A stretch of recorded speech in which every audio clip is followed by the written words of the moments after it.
മഹാമനുഷ്യന് വേണമെങ്കിൽ ഒരു നോക്ക് കണ്ടോളൂ. ചിരിക്കരുതേ.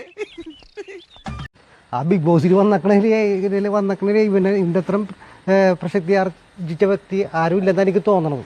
കാരണം ആ പറഞ്ഞവനെ ഇങ്ങോട്ട് വിളിച്ചോണ്ടാ അടിച്ചവന്റെ കർണക്കുട്ടി ഞാൻ പൊട്ടിക്കും. കാരണം ഇവനല്ലേ അതിൽ ഈ ഏറ്റവും പ്രസക്തൻ. അപ്പൊ ഇവനെ എടുക്കേണ്ടത്.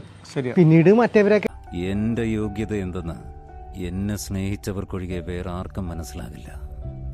പിന്നീട് മറ്റേവരൊക്കെ എടുത്തത് എന്തുകൊണ്ടാണെന്നുള്ള അറിയാൻ പാടില്ല. അതിന്റെ പിന്നിൽ പ്രവർത്തിച്ചവർ എന്താ സംഭവിച്ചതെന്ന് എനിക്കറിയാൻ പാടില്ല. കാരണം ഇവ നെറ്റിയിൽ എഴുതി വെച്ചിട്ടുണ്ട് നിന്നെ കൊണ്ട് ഈ പരിപാടി നടക്കൂലെന്ന്. ഞാൻ തളരരുത് രാമൻകുട്ടി, തളരരുത്. കലാകാരനല്ലാത്തവരെ സമൂഹം അംഗീകരിക്കില്ല. നീ സമാധാനിക്ക്. കാരണം ഇവൻ വളരെ ഫേമസാ. ഇപ്പൊ ഇതൊരു പുതിയ അറിവാണല്ലോ.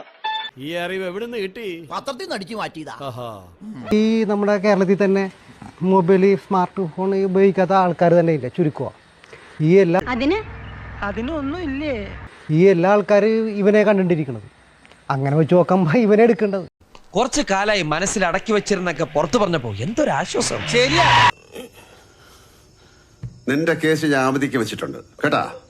എന്നാ ഞാനങ്ങട്